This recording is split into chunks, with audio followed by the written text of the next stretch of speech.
আমাদের জীবনের সবচাইতে সুনিশ্চিত বিষয় হচ্ছে মরণ, কিন্তু এই ধোঁকা, এই মরিচিকা, এই মায়া জালে আমরা আটকে পড়ে আছি। কান্নাকাটি শুরু হয়ে যাবে। আমার জানাজা কখন হবে অ্যানাউন্সমেন্ট দিয়ে দেওয়া হবে। গোটা দেশ থেকে আমার ভক্তকুলরা আসবে আমাকে শেষ বিদায় দেওয়ার জন্য। আমাকে গোসল দেয়া হবে। কত টাকা দিয়ে আমি আমার গোসলখানাটা বানিয়েছি। আমার শেষ গোসলখানাটা কি আমার গোসলখানায় হবে? না, যেখানে লাশ ধোয় ওইখানে নিয়ে যাবে আমাকে নেকেট করা হবে, জামা থাকবে না। গোসল দিয়ে সাদা কাপড় দিয়ে আমাকে পেঁচ দেয়া হবে।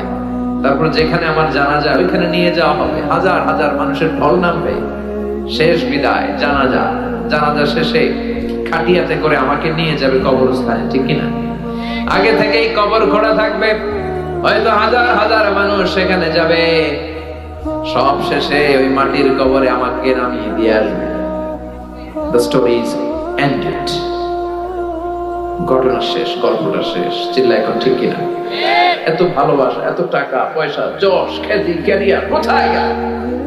রেখে আসা হবে অন্ধকার কবরে, উপরে বাঁশ দিয়ে মাটি চাপা দিয়ে, আর কেউ নাই।